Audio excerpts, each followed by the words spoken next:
Bonjour à toutes et à tous et bienvenue dans ce nouveau webinacre, le 13e webinacre, donc les webinaires trimestriels du réseau NACRE. Celui-ci porte donc sur le Nutri-Score, mais j'aurai l'occasion de vous présenter le thème un petit peu plus tard. Je vais commencer par des diapos un peu classiques que je présente à chaque fois, mais pour celles et ceux d'entre vous qui ne connaissent pas le réseau NACRE, j'en profiterai donc pour dire deux mots sur notre réseau Nutrition, Activité Physique, Cancer, Recherche, qui est un réseau de recherche public fédératif qui existe depuis 25 ans aujourd'hui, qui réunit une cinquantaine d'équipes de recherche en France qui étudie donc le lien entre la nutrition et le cancer à travers une approche collaborative, pluridisciplinaire, que ce soit sur l'avant, le pendant et l'après-cancer, à travers des approches précliniques, cliniques, épidémiologiques et SHS. Donc, notre cœur de métier, c'est la Fédération de la recherche, mais bien évidemment, ça nous tient à cœur également de former les professionnels de santé avec des cycles de formation réguliers, des cycles aussi d'information du public, des patients, des associations de patients et de vulgarisation, et aussi de la synthèse des connaissances et des expertises collectives pour orienter les politiques publiques et conseiller les agences de santé publique et de nutrition. Donc aujourd'hui, on est une cinquantaine d'équipes en France et quatre équipes européennes en dehors de la France qui ont récemment rejoint le réseau. Les webinacres, donc, c'est un rendez-vous trimestriel qu'on a commencé il y a presque 3 ans aujourd'hui, avec plusieurs épisodes que vous pouvez retrouver en replay. Les webinacres, donc, c'est un expert ou plusieurs experts ou expertes français ou internationaux qui présentent leurs travaux sur la nutrition ou l'activité physique en lien avec le cancer et la santé en général.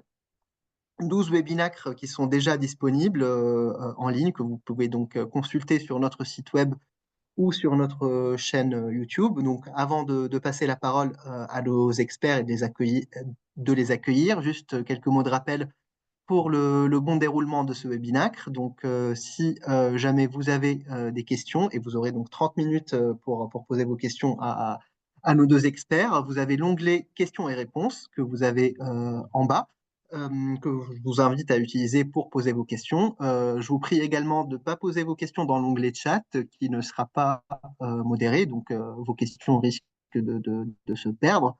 Et puis avant de terminer, je vous indique aussi qu'à la fin de ce webinaire, vous allez recevoir un lien pour un questionnaire de satisfaction. Donc n'hésitez pas à nous dire ce que vous en avez pensé.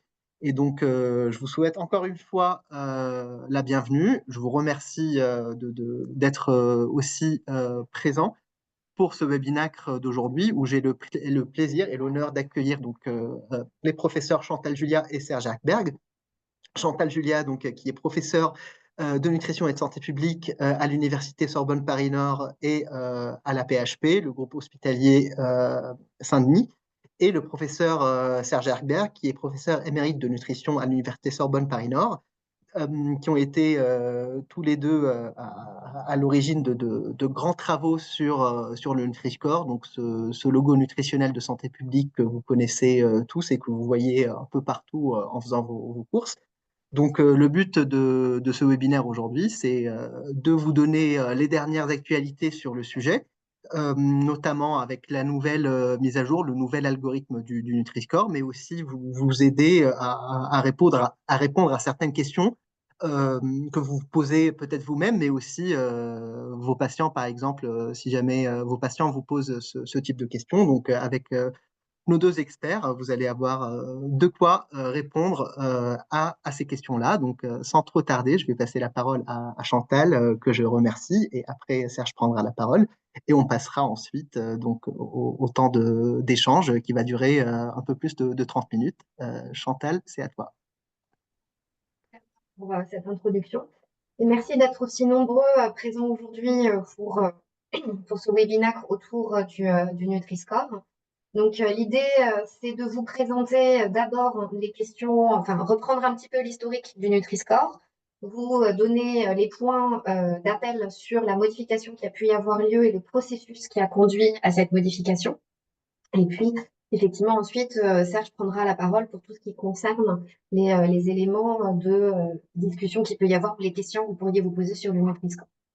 Donc, déjà, le Nutri-Score en France, il a mis 4 ans à entrer en vigueur. La première mention du Nutri-Score était en 2014 dans le cadre d'un rapport qui avait été demandé au professeur Alberg par la ministre de la Santé à l'époque et dans laquelle il y avait 15 propositions pour relancer la politique nutritionnelle de santé publique, dans laquelle l'idée d'un logo en face avant des emballages a été intégrée dans la loi de santé. Ensuite, suivi 3 ans dans lesquels il y a eu une concertation, des rapports indépendants par l'ANSES ou le Haut Conseil de la santé publique. Et enfin, un essai grandeur nature sous l'égide du ministère de la Santé pour essayer d'identifier les alternatives qui étaient potentiellement les plus efficaces pour améliorer les comportements alimentaires. Le Nutri-Score est sorti gagnant de cette expérimentation, sachant que par ailleurs, pendant cette période-là, il y a eu beaucoup de publications scientifiques qui ont aussi soutenu le Nutri-Score comme étant potentiellement le format le plus efficace, en tout cas en France. La signature du décret date de 2017, en octobre, à la suite d'une notification à l'Europe, puisque l'étiquetage en face avant des emballages dépend d'un règlement européen qui impose que ces formats soient uniquement volontaires. Donc, il a dû falloir passer par cette notification à l'Europe pour assurer que le décret pour le Nutri-Score était bien conforme à cette réglementation, qui a été considérée comme étant le cas, et c'est pour ça que le décret a pu être signé.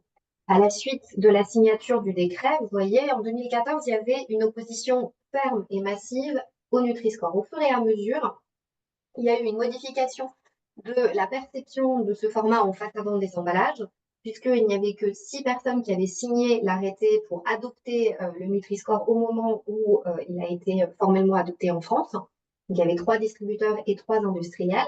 Et au fur et à mesure, on a abouti à un soutien plus élargi, voire même à partir de 2019-2020, le Nutri-Score est devenu en quelque sorte un standard, puisque les industriels, y compris ceux qui étaient au départ plutôt opposés à ce système, ont fini par l'adopter. En 2023, il y avait environ 1200 marques qui avaient adopté le Nutri-Score et qui correspondaient à 62% de part de marché en volume pour les marques qui avaient adopté le Nutri-Score. En 2024, on est à 1359. Ce qu'il faut voir, c'est que malgré cette large pénétration, là, le format étant volontaire, il y a une certaine hétérogénéité entre les différents secteurs dans lesquels on va pouvoir trouver le Nutri-Score, avec environ 95 à 97% des produits des céréales du petit déjeuner qui vont la poser, et inversement, seulement 11 à 15% des produits qui sont dans les boissons sucrées ou dans les confiseries. Donc, malgré ce 62% qui est plutôt favorable en si peu de temps pour l'adoption d'un système de ce type-là, on reste toujours limité à l'aspect volontaire de cette mesure. Quelques éléments qui, en fait, ont conduit à la réussite du Nutri-Score, c'est d'abord le support scientifique. Aujourd'hui, on a plus de 150 publications scientifiques qui valident à la fois l'algorithme et le format graphique. Et je vais vous présenter un petit peu les aspects de recherche qui ont pu être réalisés autour du Nutri-Score. Il y a eu les rapports des expertises scientifiques de l'ANSES et du Haut Conseil de la santé publique. Un soutien de la société civile avec un soutien très fort des associations de consommateurs, des applications qui ont permis la diffusion de l'information autour du Nutri-Score avec un calcul du Nutri-Score, y compris en l'absence d'une implémentation. C'est-à-dire que dès 2015, l'application Open Food Facts proposait à partir du scan des aliments d'obtenir la note du Nutri-Score, même si le décret n'avait pas encore été signé. Et puis, il y a eu plusieurs pétitions largement suivies qui ont demandé l'adoption du Nutri-Score au niveau national et aujourd'hui même au niveau international. Il y a eu une exposition médiatique continue avec une couverture régulière de la presse nationale et de télévision qui ont maintenu la pression autour de cette mesure de santé publique pendant plus de 3 ans, avec en particulier une investigation par Cash Investigation qui a conduit à rendre réellement visible cette proposition dans le paysage des mesures de santé publique en nutrition. Le Nutri-Score est renforcé dans sa légitimité parce qu'il s'agit d'un format officiel de la part des pouvoirs publics. Et à partir du moment où certains opérateurs ont commencé à adhérer à la mesure, il y a eu une pression de concurrence qui s'est réalisée avec finalement une concurrence accrue entre les opérateurs, pas seulement sur les questions de prix, mais désormais aussi sur les questions d'affichage du Nutri-Score et d'obtenir le meilleur Nutri-Score pour leurs produits. Donc ici, vous avez le processus de recherche qui a été élaboré pour la validation du Nutri-Score. Comme vous voyez, il y a deux parties. La validation du profil nutritionnel, c'est-à-dire s'assurer que l'algorithme qui sous-tend le Nutri-Score est réellement valide. Ça passe par une analyse de son application aux produits, s'assurer que les fruits et légumes sont mieux classés que les produits de snacking, par exemple, mais même qu'à l'intérieur d'une catégorie, il y a suffisamment de discrimination, mais on a pu aller réellement faire un saut qualitatif dans la recherche en estimant finalement la qualité nutritionnelle des régimes sur la base de la qualité nutritionnelle des aliments qui sont consommés. Et nous avons pu montrer dans plusieurs études que la consommation d'aliments en moyenne moins bien classés dans le cadre du Nutri-Score était associée à une augmentation des risques de maladies cardiovasculaires, de certains cancers et en particulier les cancers liés à la nutrition, du syndrome métabolique, du diabète ou de la prise de poids et de l'obésité. Cet élément est fondamental dans la mesure où il prouve que l'utilisation de cet algorithme dans le cadre de mesures de santé publique peut contribuer, s'il améliore les comportements alimentaires dans la population, peut contribuer à réduire le poids des maladies chroniques liées à la nutrition dans la population. Donc ici, tout ça a été étudié de façon large et dans plusieurs cohortes avec réellement une confirmation, une cohérence entre les résultats, entre les cohortes françaises et étrangères, voire les cohortes européennes, qui permet d'être relativement satisfait du niveau de preuve obtenu pour la validation du profil nutritionnel. Par ailleurs, ont été réalisées beaucoup d'études autour du format graphique pour la validation de celui-ci. Ici, vous avez le cadre théorique qui a été utilisé, qui détaille les différentes étapes qu'un consommateur va suivre pour l'utilisation d'un logo en face avant des emballages. D'abord, il faut qu'il le perçoive, qu'il en ait une opinion favorable, qu'il comprenne l'information qui lui est donnée, pour enfin s'en servir en situation d'achat. Et enfin, la combinaison de l'efficacité du profil nutritionnel et de sa traduction en format graphique conduit à un impact potentiel sur la santé, qui là aussi a pu être étudié dans des études de modélisation et qui montre bien que la combinaison de ces deux éléments pourrait conduire à une réduction du poids des maladies liées à la nutrition en Europe et en France. Donc, le Nutri-Score, il s'appuie, je vous ai dit, sur un profil nutritionnel des aliments. Et celui-ci, donc, je vous présente celui de 2015, on va parler des mises à jour ensuite, s'appuie sur 7 éléments à l'intérieur de la composition nutritionnelle du produit.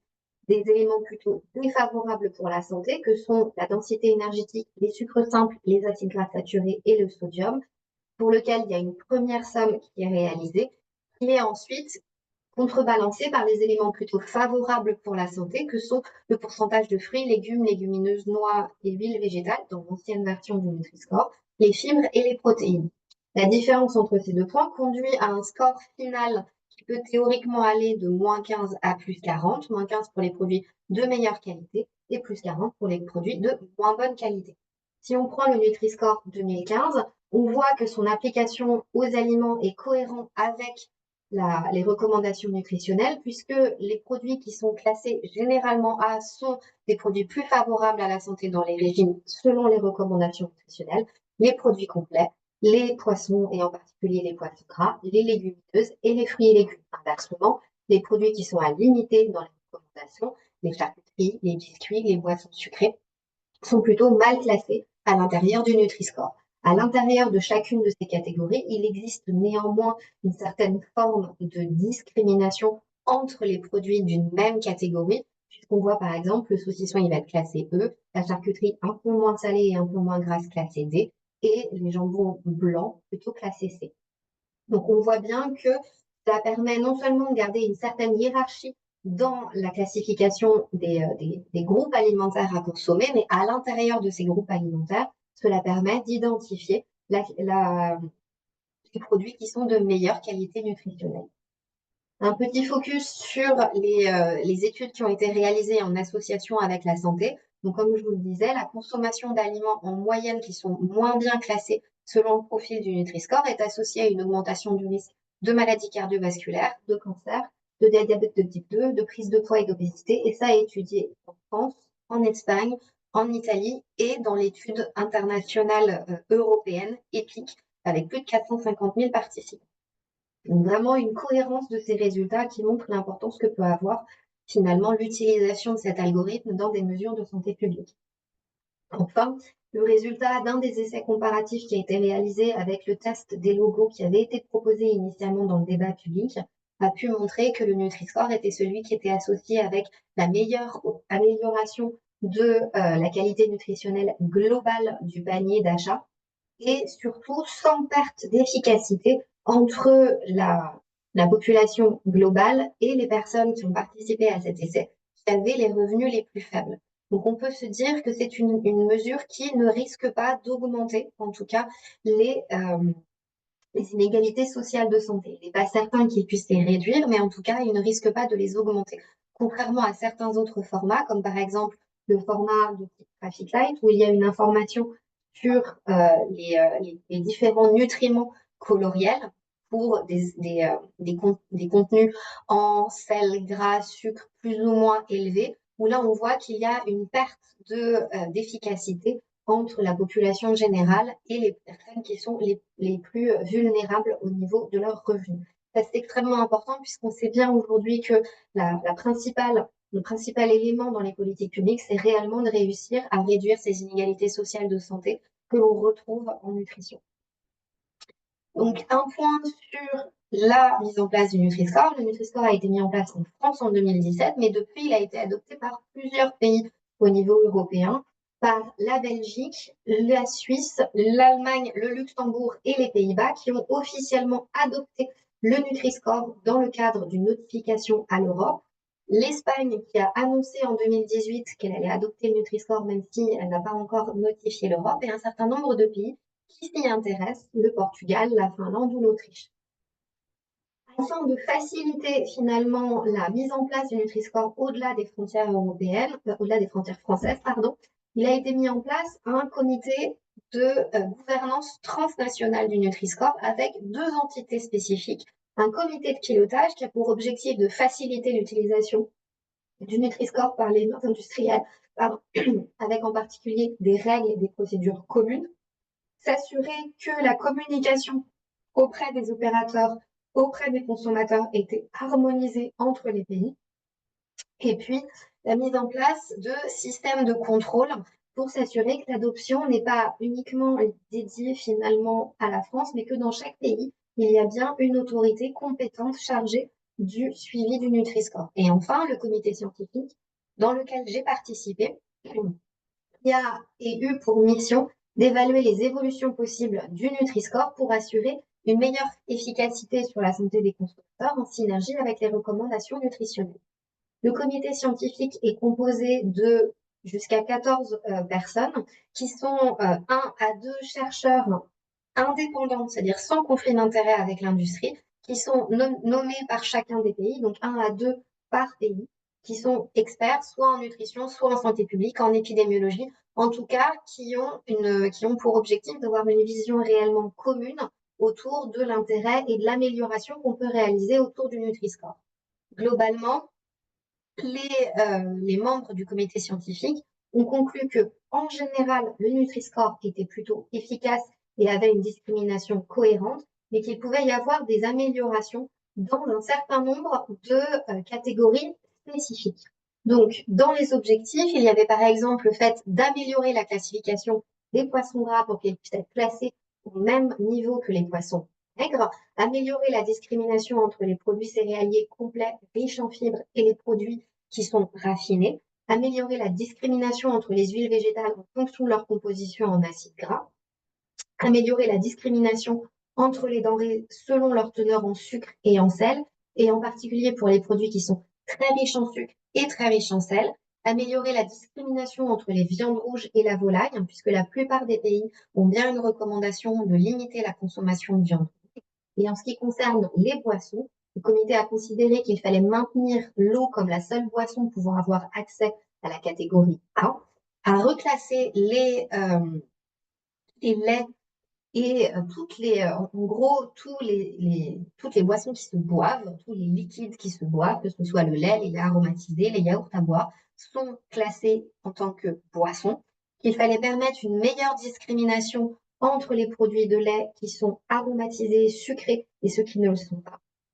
Pour ce qui est des boissons végétales, a priori, il n'y avait pas suffisamment de données scientifiques pour donner une classification plutôt qu'une autre. Donc, on s'est basé sur la composition nutritionnelle. On souhaitait avoir une plus grande discrimination pour les boissons à très faible teneur en sucre qui, jusque-là, n'étaient pas suffisamment mises en valeur dans le corps. On a considéré qu'il ne fallait pas que les boissons édulcorées soient promues dans le cadre du Nutri-Score en cohérence avec les recommandations nutritionnelles. Et enfin, pour ce qui concernait les jus de fruits, leur classification a été considérée comme adéquate et donc le statu quo a été maintenu. Dans l'ensemble, les résultats, je ne vais pas rentrer dans les détails parce que ce sont des détails très techniques, mais si vous le souhaitez, on pourra revenir dessus. Dans l'ensemble, le nouvel algorithme 2023 pour le Nutri-Score est plus strict. La plupart des produits qui sont riches en sel, gras ou sucre sont décalés vers des classifications de type D ou E. Il y a une meilleure discrimination du coup sur la base des aliments des nutriments à limiter, et les produits qui sont moins riches en fibres ou moins riches en protéines sont décalés vers des classes moins favorables. Typiquement, les céréales du petit déjeuner basculent du C vers le D, les plats préparés du B vers le C ou les pizzas du C vers le D. De même, il y a une meilleure discrimination des produits en fonction de leur teneur en sucre. Les boissons qui sont aromatisées mais qui ne contiennent pas de sucre et pas d'édulcorants sont maintenues en B. Celles qui contiennent des édulcorants sont classées en C et celles qui contiennent à la fois des sucres et des édulcorants peuvent être pénalisées encore davantage. Il y a quelques groupes alimentaires qui sont très ciblés qui obtiennent une amélioration. Il s'agit en particulier des poissons gras pour lesquels on bascule plus facilement dans la classe A du Nutri-Score, les huiles végétales qui contiennent très peu d'acides gras saturés comme les huiles d'olive, de colza ou de noix qui sont désormais classées B, et les fromages à pâte dure qui sont peu salés comme par exemple l'emmental qui contient moins de 0,8 g de sel pour 100 g qui eux basculent du D vers le C. Donc, au global, plus strict, sauf pour certains produits qui ont vraiment été ciblés. Au total, si on regarde la cohérence entre le classement du Nutri-Score et les recommandations nutritionnelles françaises, il y a un travail qui a été publié récemment qui a classé les repères nutritionnels en 41 critères pour tester la cohérence entre le Nutri-Score et les guides alimentaires. Ce que ça a pu montrer, c'est que globalement, déjà, en 2015, il y avait 63% des critères qui étaient couverts par le Nutri-Score et la mouture 2023 permet de couvrir 85% des critères. Et pour les quelques critères pour lesquels le Nutri-Score ne permet pas d'être couvert, il y a une amélioration avec la version 2023. Les groupes alimentaires pour lesquels seule la mise à jour permet un alignement avec les guides sont les poissons gras, les fruits oléagineux, les pâtes à tartiner, les glaces, les soda light, les laits aromatisés et les snacks salés. Ceux pour lesquels il peut y avoir encore une petite incohérence, c'est particulièrement les viandes très maigres qui continuent à être bien classées dans le Nutri-Score quand il y a vraiment très très peu de matières grasses, alors qu'il y a bien cette limitation de consommation à l'intérieur des guides alimentaires. Ce sont des exemples très très spécifiques. On voit bien quand même dans la très large majorité, les recommandations nutritionnelles sont bien couvertes dans le cadre du Nutri-Score. Enfin, une étude a analysé la corrélation entre le Nutri-Score et la classification NOVA, donc pour les aliments ultra transformés, c'est-à-dire les aliments dits NOVA 5 sont les aliments ultra transformés. On voit déjà que la grande majorité des produits NOVA 4 étaient déjà classés D ou E dans le Nutri-Score et bascule désormais à plus de 63%, donc une augmentation des produits Nova 4 qui sont classés en D ou E dans le Nutri-Score de 15%, et inversement, ils sont de moins en moins nombreux à pouvoir bénéficier d'un classement favorable, puisqu'ils ne sont que 13% à pouvoir être classés entre A et B.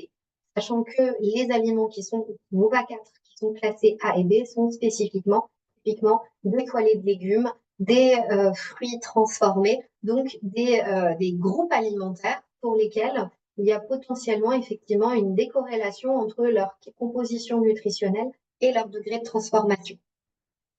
En ce qui concerne le débat européen, en 2020, la publication du rapport de la ferme à la fourchette de l'Union européenne indiquait qu'au dernier trimestre 2022, il devait y avoir une proposition pour un logo harmonisé et obligatoire dans l'ensemble de l'Union. Il y a eu plusieurs éléments dans le processus finalement législatif avec des publications du Joint Research Center, c'est-à-dire de l'institution de recherche scientifique pour la Commission européenne, qui ont statué que certains logos étaient potentiellement plus efficaces que d'autres. Une première étude d'impact qui a identifié 4 types de logos comme pouvant être potentiellement des options pour l'Union européenne. Dans le cadre du plan cancer de l'Europe, il y a eu une adoption et un vote pour le principe d'un logo harmonisé et obligatoire, une consultation ouverte par la Commission européenne, mais il n'y a pas eu à ce jour de proposition qui a été faite par la Commission européenne pour la mise en place d'un logo harmonisé et obligatoire en Europe. Et si je vous présente en dernier la position des parties prenantes sur le Nutri-Score dans le cadre de cette consultation publique, on voit bien que principalement les participants étaient des citoyens.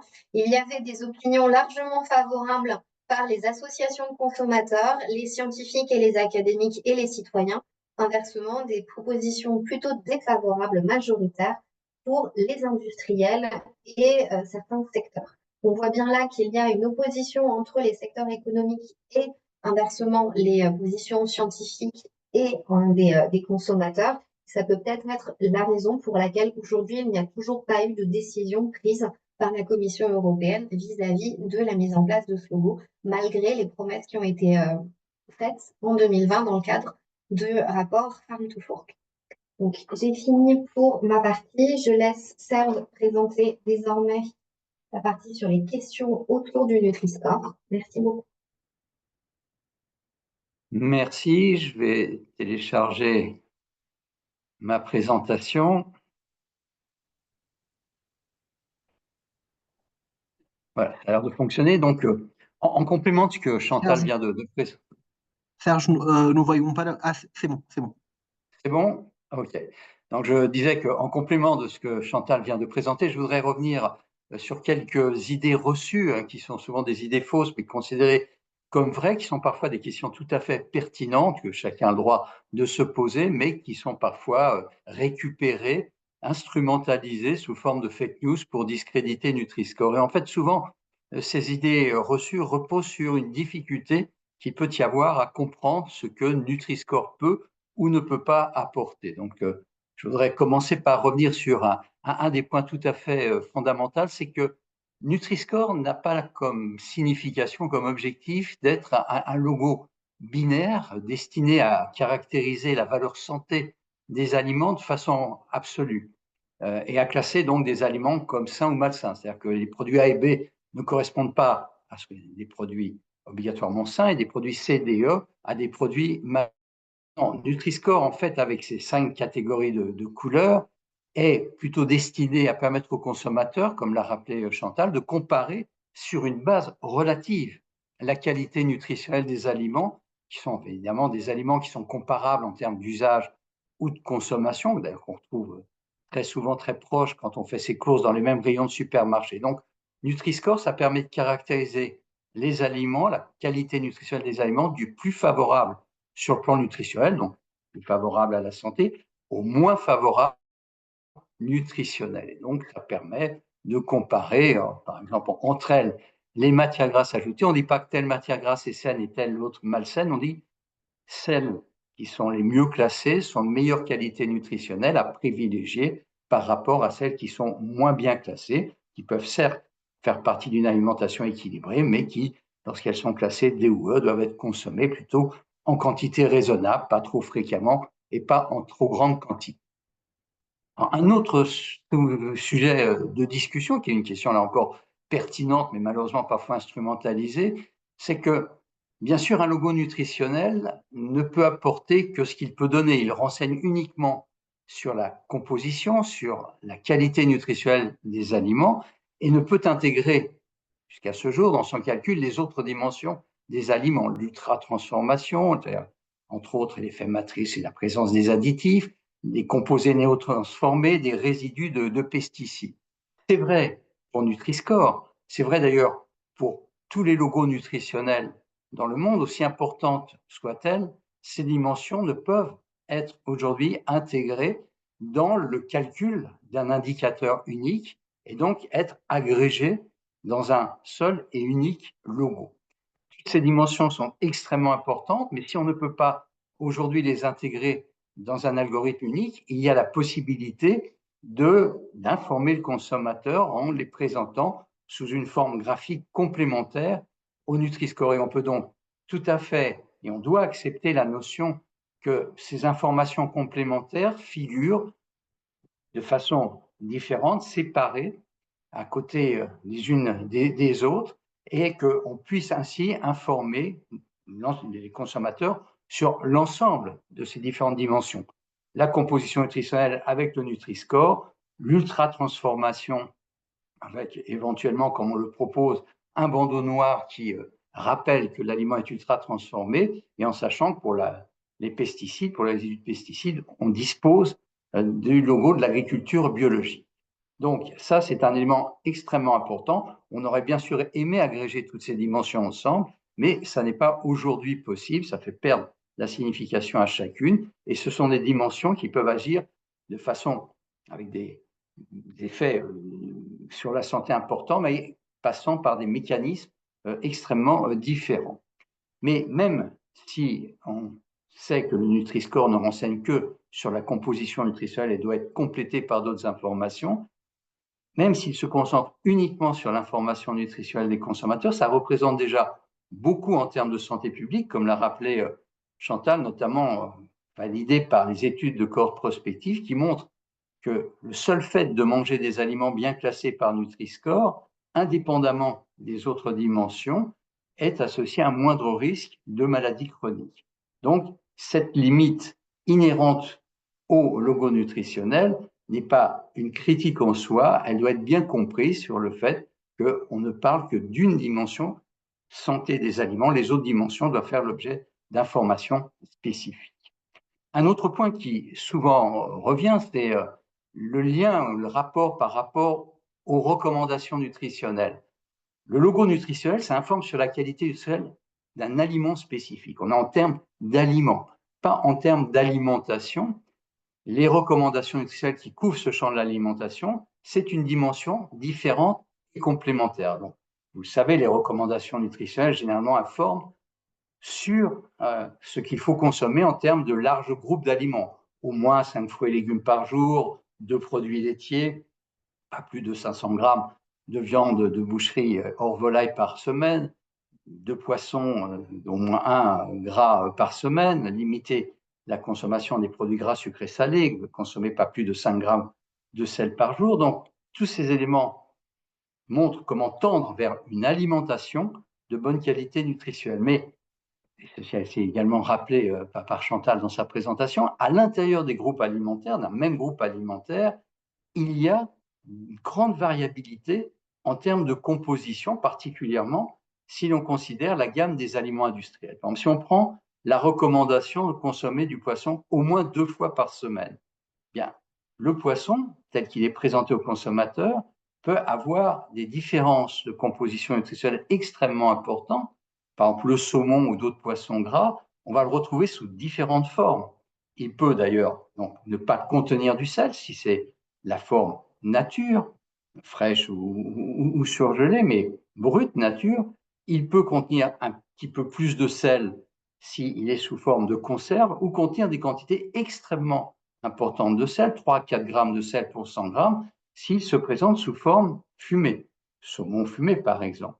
Donc vous voyez, quand on recommande de consommer du poisson au moins 2 fois par semaine, il faut être attentif à ne pas consommer trop de saumon fumé, par lequel ceci pourrait contribuer à un apport de sel qui ne permettrait pas d'être en cohérence avec la recommandation de limiter la consommation de sel. Donc, on voit que le Nutri-Score ne se substitue pas aux recommandations nutritionnelles, mais vient compléter les recommandations générales pour aider les consommateurs à appliquer les recommandations nutritionnelles de façon cohérente et notamment au niveau de ses choix alimentaires. Souvent aussi une idée fausse ou une idée qui est souvent véhiculée, mais qui évidemment est pertinente aussi à se poser, c'est pourquoi Nutri-Score est calculé par 100 grammes ou 100 millilitres et non pas par portion. C'est d'ailleurs une demande que de nombreux industriels font.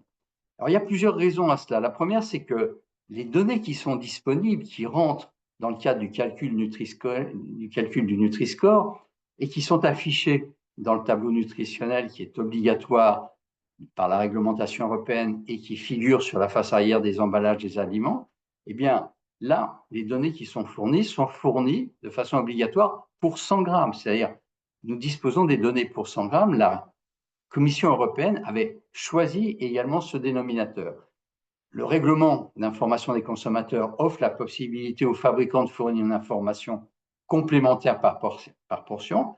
Ça n'est pas obligatoire, mais surtout le gros problème, c'est que celle-ci est définie par les fabricants eux-mêmes. Et c'est là que va se poser tout le problème, parce que la taille des portions est difficile à définir de façon standard pour les aliments, parce qu'elle va varier en fonction des besoins énergétiques individuels. Les besoins vont varier d'ailleurs en fonction de l'âge, ils ne sont pas les mêmes chez un enfant, un adulte, un sujet âgé, un adolescent, un bébé. Il varie en fonction de certaines circonstances physiologiques de la vie, comme la grossesse, par exemple, ou l'allaitement. Il va également varier en fonction du fait que l'on soit sédentaire ou actif. Donc, il est difficile de calculer un logo universel qui s'appuie sur différentes tailles de portions, d'afficher plusieurs logos sur la face avant des emballages en fonction des différents groupes de population tels que je les ai cités. L'autre problème qui se pose de façon très, très pratique, c'est que si on ne peut pas standardiser donc des tailles de portions sur des bases scientifiques qui soient universelles, elles vont être fixées par les fabricants eux-mêmes qui, malheureusement, très souvent, vont les fixer bien en dessous des portions qui sont réellement consommées. Donc, il y a là une marge de manœuvre pour des manipulations, puisqu'il suffit aux industriels d'utiliser des tailles de portions plus petites pour en fait, artificiellement réduire aux yeux des consommateurs eh bien, la teneur en gras, en sucre ou en sel de la portion de leurs produits. Si vous regardez par exemple les paquets de céréales petit déjeuner, vous retrouvez très fréquemment des allusions aux portions dans le tableau nutritionnel et même dans les recommandations qui sont faites par les fabricants. Et souvent, ces portions définies par les fabricants suggèrent d'être au niveau de 30 grammes de céréales petit déjeuner par prise. Or, quand on regarde, la majorité des adolescents et d'autres types de populations consomment non pas 30 grammes, mais très fréquemment 60, 80, voire 100 grammes par portion.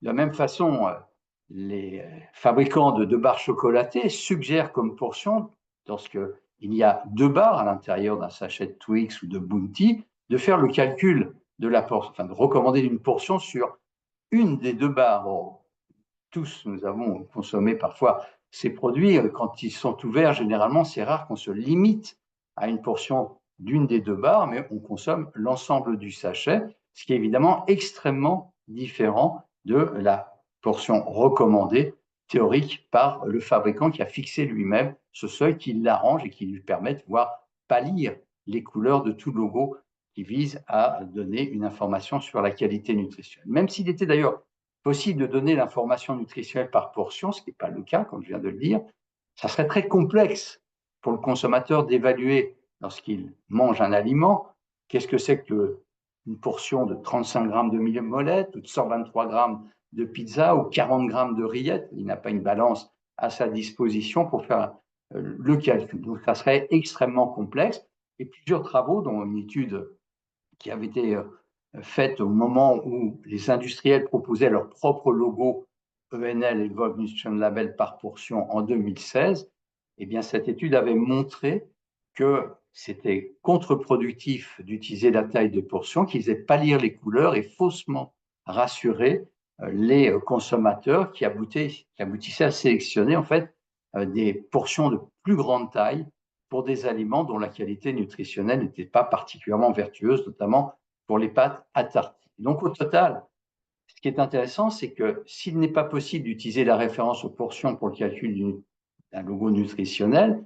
Ce qui est par contre plus intéressant, c'est de prendre en compte une quantité standard, par exemple 100 grammes ou 100 millilitres, un choix raisonnable, un dénominateur commun qui permet une comparaison valide entre les aliments sans induire d'erreur, de biais d'estimation. On compare 100 ml d'huile d'olive à 100 ml d'huile de tournesol ou d'arachide ou de cacahuètes. 100 grammes de céréales petit déjeuner d'une marque à 100 grammes d'autres céréales d'une autre marque ou d'un autre type, 100 grammes d'une pizza à 100 grammes d'une autre pizza, 100 grammes d'un fromage à 100 grammes d'un autre fromage. Donc, on a une grande cohérence. Je voudrais, puisqu'on ne peut pas passer en revue les multiples idées reçues, quand même revenir sur une qui souvent circule, et parfois là encore largement utilisée par les détracteurs du Nutri-Score et un certain nombre de lobbies, c'est Nutri-Score pénaliserait les aliments traditionnels. C'est ce que disent très souvent les producteurs de fromage et de charcuterie. Alors, d'abord, dans les aliments traditionnels, c'est essentiellement les fromages et charcuteries qui sont mal classés. L'étude du UFC Que Choisir avait montré que la majorité des produits avec une AOP ou IGP sont bien classés par Nutri-Score, mais les fromages et les charcuteries sont mal classés par Nutri-Score, pour la plupart d'entre elles. Ce n'est pas de la faute du Nutri-Score, c'est simplement parce que le Nutri-Score reflète leur richesse en graisses saturées et en sel. Ça ne veut pas dire qu'ils ne doivent pas être consommés, ça veut dire simplement qu'il faut que le consommateur soit alerté qu'ils ne doivent pas l'être de façon importante, trop fréquemment, une trop grande fréquence, pour être en cohérence avec les recommandations de santé publique. Ce qu'il faut bien comprendre, c'est que AOP, IGP et composition nutritionnelle, ce sont deux dimensions différentes. Ce n'est pas parce qu'un produit est traditionnel, rattaché au terroir, fabriqué selon un savoir-faire souvent ancestral, qui fait partie du patrimoine culinaire, c'est des choses extrêmement intéressantes et importantes, mais ça ne couvre absolument pas le champ de la composition nutritionnelle. Il faut donc fournir aux consommateurs, en plus de l'information sur tout ce côté tradition, une donnée sur la composition nutritionnelle, puisque un produit AOP, AOC ou IGP, s'il est gras, sucré ou salé, même s'il est traditionnel, même avec cette labellisation, il reste un produit gras, sucré, salé. Alors, on peut communiquer, privilégier dans les charcuteries ou les fromages ceux qui répondent au cahier des charges des AOP et des IGP, consommer moins mais mieux, mais ça n'empêche pas que le consommateur a le droit d'être informé et d'intégrer la composition nutritionnelle dans ses choix. Donc voilà quelques informations que je voulais revenir sur les idées fausses, bien sûr, les idées reçues. N'hésitez pas dans les questions à en poser si vous en voyez d'autres. Mais je vous rappellerai pour conclure, par rapport à ce que Chantal et ce que je viens de présenter, c'est que vous pouvez trouver beaucoup d'informations sur ces problématiques sur le site du ministère de la Santé, sur le site de Santé publique France. Et puis, nous avons un blog universitaire à l'ERN, dans lequel nous revenons assez fréquemment et au fur et à mesure que les questions se posent sur ces problématiques d'idées reçues ou de fake news. C'est nutriscore.blog. N'hésitez pas à le consulter et à vous y abonner. Comme ça, vous serez gratuitement informé régulièrement donc de ces problématiques et de l'avancée du Nutri-Score. Voilà, je voulais vous remercier de votre attention et Chantal et moi sommes à votre disposition pour toutes les questions que vous vous poseriez.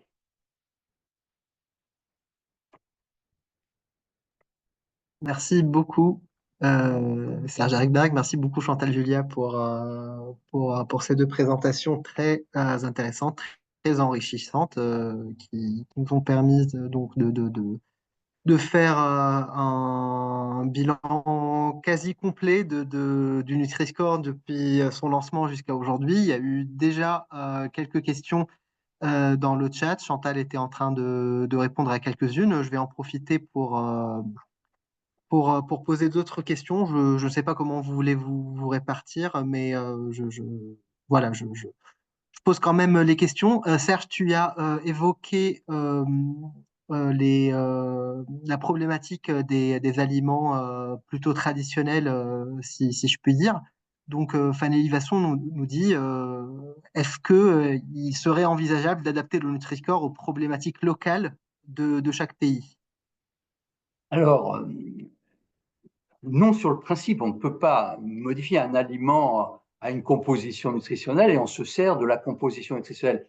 Que la communication qui en est faite ensuite soit adaptée aux aspects culturels est compréhensible. Si on regarde les problématiques des huiles, les huiles les mieux classées par Nutri-Score, celles qui figurent dans la meilleure catégorie possible pour une huile végétale, c'est l'huile de tournesol, l'huile d'olive, l'huile de colza et l'huile de noix. Dans les pays méditerranéens où la tradition est de consommer de l'huile d'olive, on comprend que la communication qui soit faite privilégie plutôt l'huile d'olive, alors que dans d'autres pays du nord de l'Europe, c'est peut-être l'huile de colza. Mais pour le calcul de Nutri-Score, pour l'affichage sur les aliments, il ne peut être fait que sur la base de la composition nutritionnelle qui, elle, généralement, est la même d'un pays à un autre. Merci. Alors, une question plutôt sur la densité nutritionnelle, j'imagine plutôt la densité énergétique, mais peut-être aussi la densité en nutriments qui ne rentre pas dans l'algorithme. Est-ce qu'il y a eu des études sur Nutri-Score et richesse en vitamines et minéraux et peut-être densité énergétique, pas forcément apport énergétique?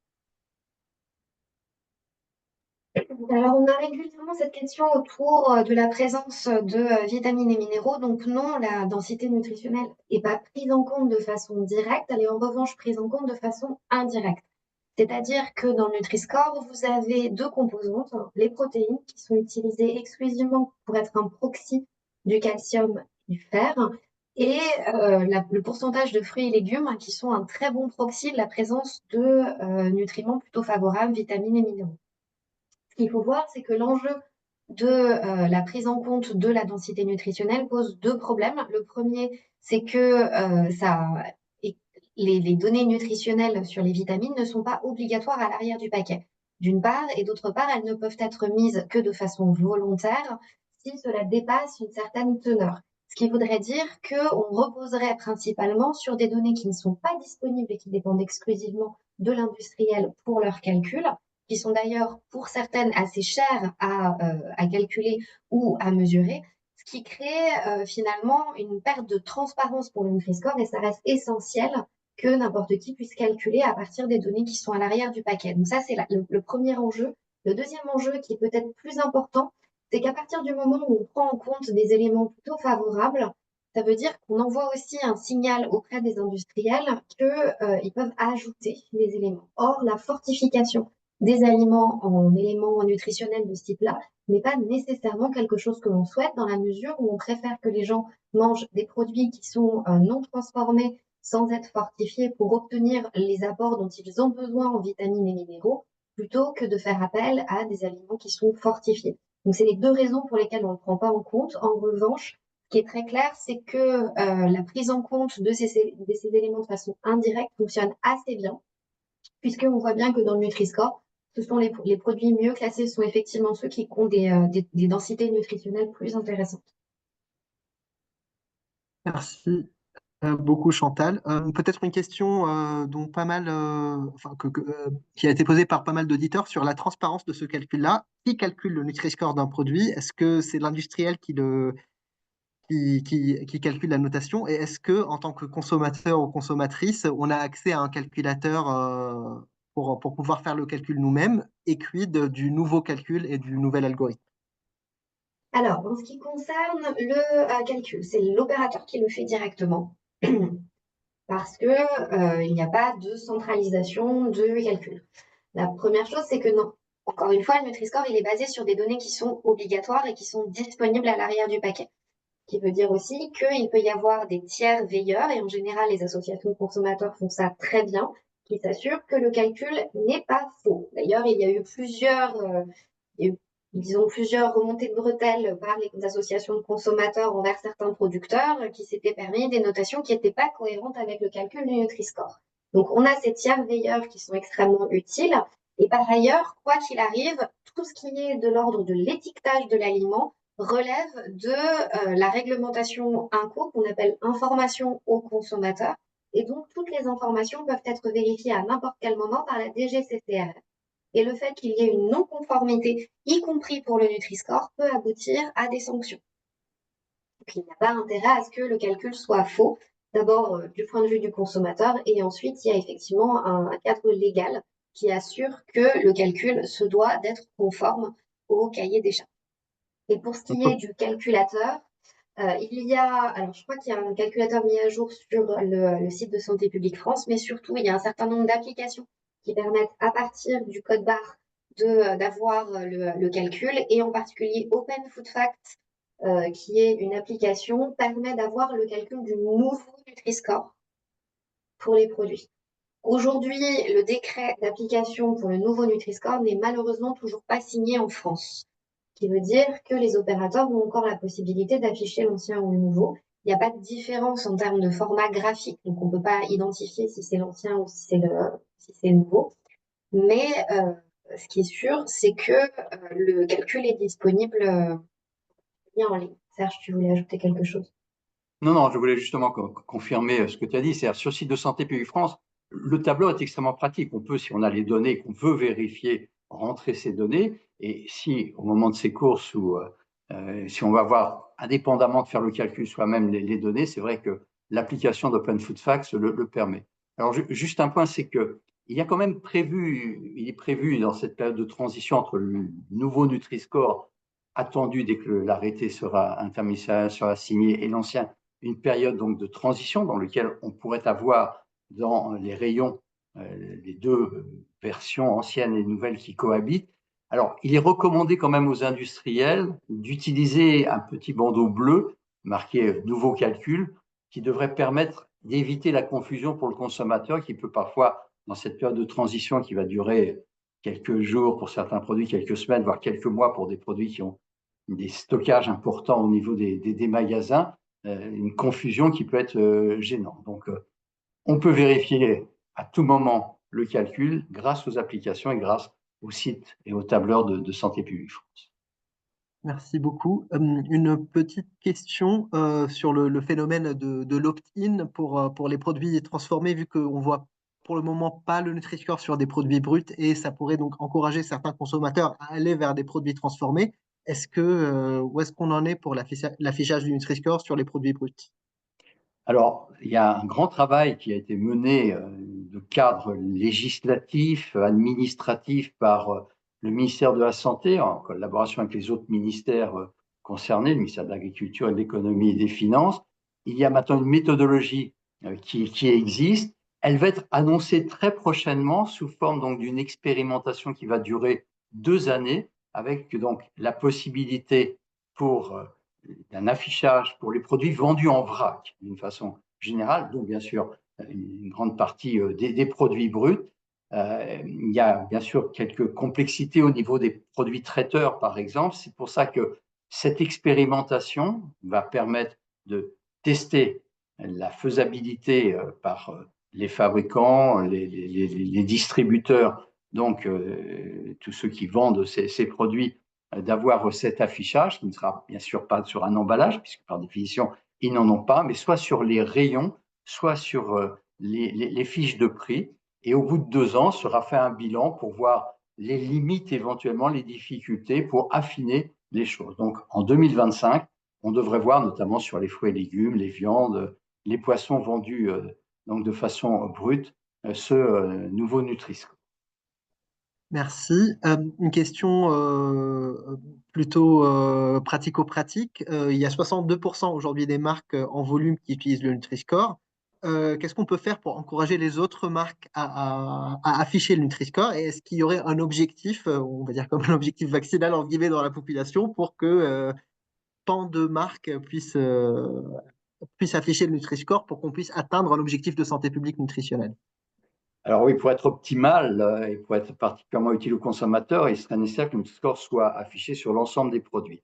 Donc Chantal l'a rappelé, il n'y en avait aucun au départ lorsque le Nutri-Score a été proposé en 2014, 6 au moment où il a été adopté en 2017. Donc aujourd'hui, on est environ 1400, ça représente en effet 62% du marché. On sent par le dernier rapport de l'Observatoire de la qualité de l'alimentation, donc de l'INRAE et de l'ANSES, qu'on atteint un certain plafond de verre parce que certains grands groupes agroalimentaires, c'est le cas de Lactalis, Ferrero, Coca-Cola, Mars, Mondelez, Unilever, International ou Kraft, qui ont beaucoup de marques, refusent toujours cette transparence nutritionnelle et donc on refuse toujours d'afficher le Nutri-Score.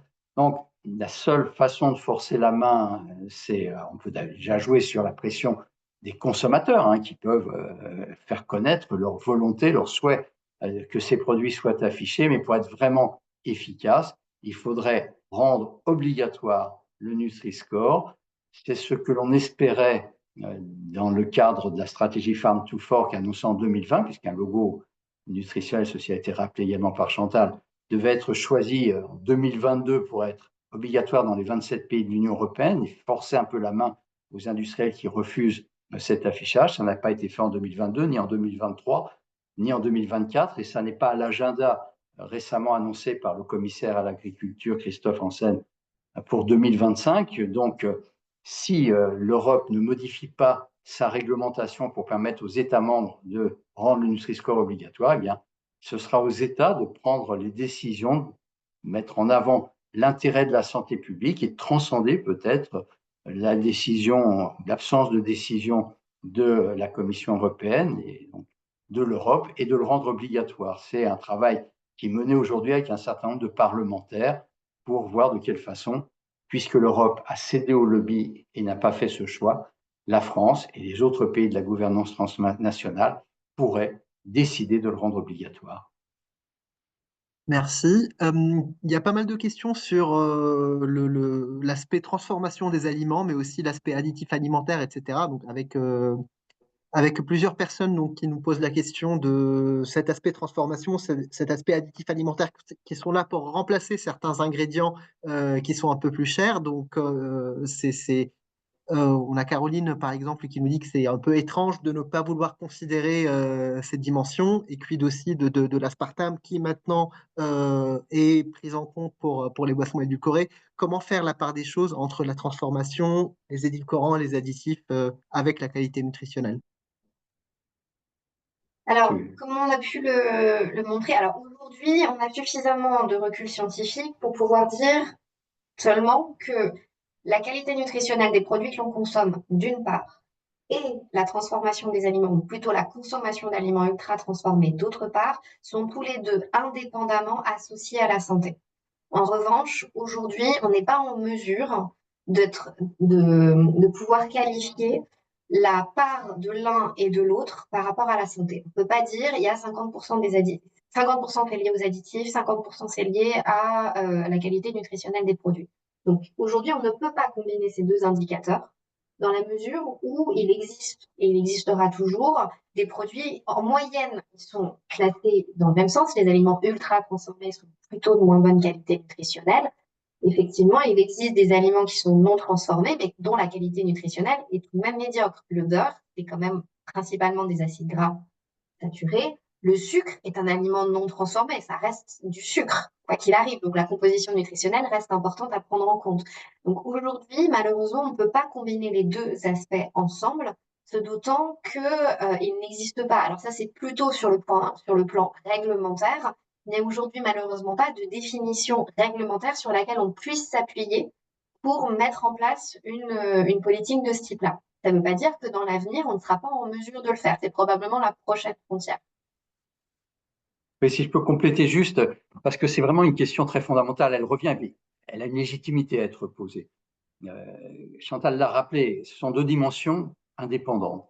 On voit dans nos études et dans beaucoup d'études que le fait de consommer des aliments bien classés sur l'échelle du Nutri-Score réduit le risque de maladies chroniques indépendamment de l'ultra-transformation. Et à l'inverse, on voit que le fait de consommer des aliments ultra-transformés a des conséquences délétères sur la santé indépendamment de la composition nutritionnelle.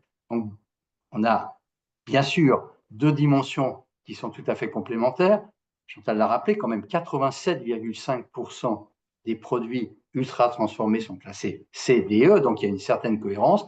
Il y a obligatoirement des divergences. Les exemples donnés par Chantal sont très cohérents, mais je peux donner même, je sais pas, un jus de raisin 100% pur jus, c'est un produit qui n'est pas ultra transformé, mais qui est une bombe à sucre, qui contient 160 grammes de sucre par litre. Donc, il faut accepter de donner ces deux informations.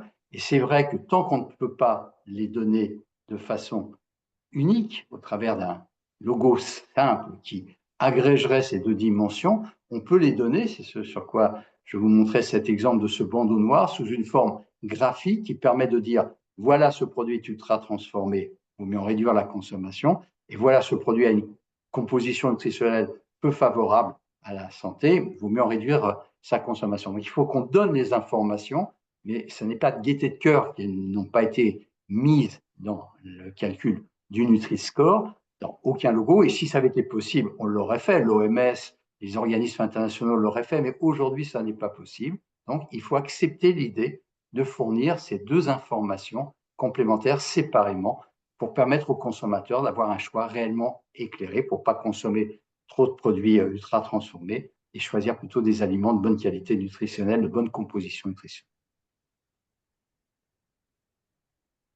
Merci. Qu'en est-il des personnes qui souffrent de troubles du comportement alimentaire? Est-ce que l'affichage du Nutri-Score ne pourrait pas entraîner de la culpabilisation ou un même renforcement de ces troubles-là?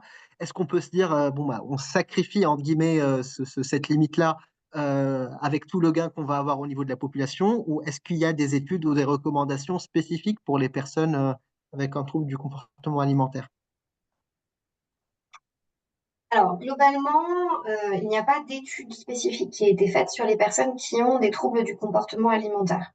Là où il faut être clair, c'est que, et en particulier avec la nouvelle version du Nutri-Score, dans les catégories A et B, on a une très grande variabilité. Il n'y a pas que des produits entre guillemets light, il n'y a pas que les fruits et légumes, il y a aussi toutes les légumineuses. Il est effectivement, maintenant, il y a un certain nombre d'huiles végétales qui sont aussi en B.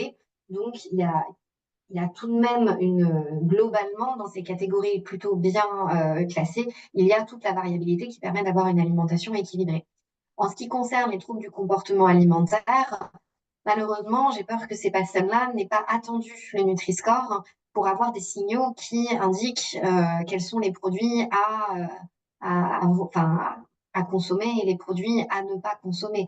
Malheureusement, les personnes qui sont sur des troubles des comportements alimentaires ont tendance à avoir déjà des connaissances nutritionnelles bien au-delà de ce que le Nutri-Score peut poser. Ça va peut-être effectivement simplifier leur processus cognitif, mais quoi qu'il arrive, ils auraient trouvé une façon de classer les aliments selon leurs propres critères, qui souvent vont bien au-delà des critères purement nutritionnels.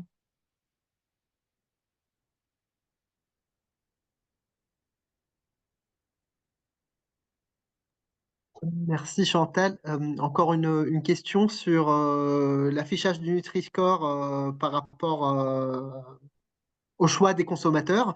Donc, on sait que le critère du prix, c'est quand même un critère déterminant pour une grande partie de la population, surtout pour les foyers avec des revenus plus modestes. Comment faire pour essayer, avec le Nutri-Score, de contrebalancer cette critère financière qui drive quand même énormément le choix? Alors, ce qu'on a pu voir, c'est que, alors en moyenne, il y a, sur la totalité de l'alimentation, il y a un lien entre le prix des produits et la composition nutritionnelle. C'est bien que les produits qui sont les mieux, avec une densité nutritionnelle importante, qui sont les moins transformés, qui sont les plus favorables, ont tendance à être globalement plus chers. Mais à l'intérieur d'une catégorie de produits, enfin, c'est pas complètement collinéaire, le Nutri-Score et la composition nutritionnelle. Tout à fait possible qu'à l'intérieur d'une catégorie de produits, les classements soient similaires, quels que soient les prix, et en particulier les produits distributeurs sont généralement plutôt bien classés dans le cadre du Nutri-Score, sachant que quasiment tous les distributeurs en France ont adopté Nutri-Score, y compris Lidl. Ce qui veut dire que ça existe aussi dans les marques de hard discount comme Lidl ou Aldi. On va trouver Nutri-Score sur les produits de marque de, de ces marques-là. Donc, il peut y avoir à l'intérieur des éléments tout de même autour qui permettent un petit peu de compenser cet effet de prix. Ensuite, alors ça, c'était une étude qui avait été réalisée par UFC Que Choisir relativement il y a un certain temps, qui montrait que la position du Nutri-Score avait quand même plutôt un effet de prise de recul par rapport à ce qu'il pouvait y avoir en termes de marketing, puisque par exemple, un certain nombre de céréales qui mettaient en avant finalement une silhouette relativement fine étaient aussi mal classées que des céréales du petit déjeuner pour enfants avec beaucoup de sucre. Donc, il y a quand même un effet, quelque part, contrebalance le marketing, en particulier dans le cadre d'aliments qui sont plutôt moins bien classés, alors que le marketing met avant met en avant des effets plutôt bénéfiques. Après, malheureusement, le côté volontaire de la mesure fait qu'on sera limité, quoi qu'il arrive, à ce qu'on est en mesure de faire. Mais je laisse Serge continuer sur un certain nombre de propositions autour de ça. Alors, c'est vrai que c'est une question extrêmement importante et ça a été une inquiétude dès le départ. Je crois que c'est une inquiétude de toute mesure de santé publique. Quelles sont les conséquences en termes économiques et sociaux? Et la crainte qu'il y avait aussi, c'était de savoir si les industriels qui mettent à disposition des produits classés A ou B n'allaient pas aussi augmenter leur prix pour bénéficier de l'image plutôt favorable à la santé qu'apportait le Nutri-Score pour augmenter un certain nombre de bénéfices. Alors, là aussi, il y a une enquête de l'UFC Que Choisir qui a montré sur 300 produits qu'en fin de compte, on ne retrouve quand même pas de corrélation entre le classement par le Nutri-Score et le prix. C'est très hétérogène, c'est-à-dire qu'il y a des marques nationales pour certains produits qui vont être plus chers, d'autres moins chers, en termes pour les produits qui sont bien classés ou mal classés. Donc, quand on compare en effet les prix des produits en fonction du Nutri-Score, il n'y a pas une association entre le fait que le produit soit bien classé par Nutri-Score et un prix élevé de façon systématique. Ça dépend vraiment beaucoup des marques. Et c'est vrai, comme l'a rappelé Chantal, le fait que les grands distributeurs aient adhéré au Nutri-Score et que les marques premier prix affichent le Nutri-Score, parfois ils sont de moins bonne qualité nutritionnelle, mais ça permet tout de même de rendre plus accessible aujourd'hui des produits qui sont correctement classés par le Nutri-Score. Il y a d'ailleurs aussi beaucoup de mesures faites par les distributeurs en termes de propositions, de stimuler la consommation des produits A et B en faisant des réductions, des discounts. Alors, on le voit notamment en Belgique où des grandes chaînes de distributeurs proposent, si on achète des produits A et B, une réduction global de 10% sur le prix du caddie. Donc, il y a beaucoup d'arguments, mais c'est un élément extrêmement important qu'il faut de toute façon surveiller entre donc ces aspects économiques de prix des aliments et le Nutri-Score. Mais pour l'instant, on n'a pas de motif réel d'inquiétude. Merci Serge. Je prends encore deux, trois petites questions. Qu'en est-il des boissons alcoolisées? Comment prendre en compte l'éthanol en plus de la qualité nutritionnelle de la boisson en soi? Alors aujourd'hui, les boissons alcoolisées ne sont pas dans le cadre du Nutri-Score. Pour plusieurs raisons, c'est que le Nutri-Score a pour objectif de comparer la composition nutritionnelle entre les produits. Il n'est pas question aujourd'hui de comparer la teneur en éthanol entre de la bière et du whisky en considérant que l'un serait plus favorable parce qu'il contiendrait moins d'alcool, alors qu'au final, les quantités qui vont être consommées vont être aussi très différentes. Donc l'alcool, quel qu'il soit, quelle que soit la teneur en alcool, il n'y a pas de discrimination possible. C'est le premier élément. Deuxième élément, si même il devait y avoir une discrimination, on ne peut pas mettre tout alcool au même niveau qu'un soda. Les effets sur la santé sont bien au-delà de ce qui peut être prouvé. Donc, il n'y a pas de Nutri-Score sur l'alcool. S'il devait y avoir quelque chose sur l'alcool, ce serait avant tout un avertissement sanitaire sur le fait qu'il contient de l'alcool. Et si on devait le mettre à l'intérieur du Nutri-Score, ben, ce serait un F et ce serait noir. Chose que l'on a proposée qui a entraîné un tollé et des mouvements extrêmement importants au plus haut niveau de l'État et au niveau européen. Mais c'est vrai, comme l'a rappelé Jean, il faut d'abord quand même qu'il y ait une information sur la composition nutritionnelle des boissons alcoolisées, parce que ça contient aussi du sucre, ça apporte des calories, donc il faut qu'il y ait une information nutritionnelle sur les emballages, non pas à travers d'un QR code comme c'est proposé au niveau européen, mais sur les emballages. Et puis, il faut qu'il y ait en effet un avertissement sanitaire. On proposait le F noir en plus pour bien enfoncer le clou, mais d'une façon ou d'une autre, il faudrait aussi qu'il y ait une information directe sur le fait que ce produit contient de l'alcool, de l'éthanol et que sa consommation n'est pas anodine et banale. Merci. Et encore deux dernières questions et après on va être pris par le temps. Une question plutôt sur les acteurs économiques. Comment faire avec la nouvelle version pour ne pas, pour éviter de perdre le volontariat des entreprises qui se sont déjà engagées et on peut par exemple citer l'exemple récent de quelques marques qui se sont désengagées avec le nouvel algorithme. Qu'est-ce qu'il faut faire? Malheureusement, tant qu'on est dans le système réglementaire aujourd'hui, on n'a aucune marge de manœuvre. Il n'est pas possible de forcer une entreprise à adopter le Nutri-Score ou à rester dans le Nutri-Score s'ils considèrent que ça ne correspond plus a un bénéfice pour lui. C'est bien tout l'enjeu aujourd'hui de se poser la question de le rendre obligatoire. On a vu effectivement, il y a un certain nombre de marques, et une en particulier Danone, qui a décidé de se retirer du Nutri-Score parce qu'elle a considéré que le classement des produits, des boissons végétales et d'un certain nombre de des produits de marque n'était plus suffisamment bien classé. Là où c'est encore plus, entre guillemets, je me permets le terme d'hypocrite, c'est que Danone avait adopté pour l'ensemble des marques des produits laitiers, donc pas pour les boissons, mais seulement pour les produits laitiers. Et c'est seulement certaines marques qui ont été retirées. Donc il va y avoir des marques de Danone qui vont continuer à avoir le Nutri-Score parce que là, le classement est pas suffisant, est jugé comme suffisamment pertinent, et d'autres pour lesquels il n'y en aura plus parce qu'ils considèrent que ça a été dégradé de façon inadéquate. Malheureusement, on ne peut aujourd'hui rien faire à part le dénoncer et considérer que c'est inadmissible d'avoir considéré le Nutri-Score comme intéressant jusqu'à ce que les profits économiques soient sur la ligne de mire. Merci Chantal. Et une dernière question à vous deux, plus une question de perspective dans une optique de santé globale, de santé internationale, dans certains pays où la priorité est malheureusement toujours à la malnutrition, mais dans le sens de la sous-nutrition. Est-ce que le Nutri-Score peut trouver sa place avec certaines politiques de nutrition publique locale dans ces pays-là? Alors, dans l'ensemble, c'est une très bonne question parce que il y a aussi tout de même la plupart des pays qui aujourd'hui ont toujours ces enjeux de malnutrition sont aussi des pays qui vont subir un double fardeau de la malnutrition, avec d'une part des maladies de carence qui vont continuer à persister et une augmentation des pathologies de surcharge avec de l'obésité, des maladies métaboliques, du diabète. Et donc, il est extrêmement difficile de... Alors, je pense qu'on peut l'imaginer, hein, ça doit être possible d'un point de vue de profil nutritionnel, de prendre en compte les deux de façon suffisamment cohérente.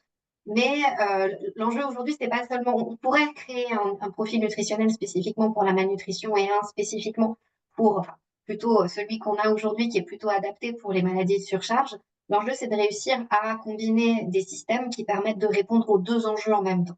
Et ça, c'est un vrai souci, mais qui est pour la plupart des pays connaissent encore de la malnutrition. Aujourd'hui, c'est pas seulement la malnutrition dans le sens carence qui existe dans ces pays-là. En sachant qu'il y a des discussions actuellement avec certains pays, notamment le Maroc, qui réfléchit à l'application du Nutri-Score en complément de ces autres actions de santé publique visant à lutter contre les problèmes de sous-nutrition. Et ça permet peut-être, pour conclure, de rappeler aussi que de toute façon, quel que soit le contexte, le Nutri-Score, c'est une mesure de santé publique qui à elle seule n'est pas capable de résoudre aucun problème sur le fond, mais qui est capable de contribuer en étant associé à d'autres mesures de santé publique, d'améliorer donc la situation nutritionnelle et l'état de santé des populations, au nord et au sud. Super, merci beaucoup à tous les deux. C'était très très intéressant. On a pu répondre à la grande majorité des questions. J'imagine que nos auditeurs ont été ravis de vous entendre et de découvrir ces informations et d'avoir ces éléments pour pouvoir répondre aux questions qui se posent ou que leurs patients leur posent. En tout cas, un grand merci à vous deux d'avoir consacré un peu de votre temps pour nos webinacles. Bien évidemment, le replay sera bientôt disponible en ligne, donc vous serez tous informés. N'hésitez pas à nous faire un petit retour dans le questionnaire de satisfaction que vous allez recevoir dès que vous fermez cette session. Un grand merci encore Serge Hackberg et Chantal Julia, et à très bientôt pour un prochain webinaire. Merci à tous. Merci.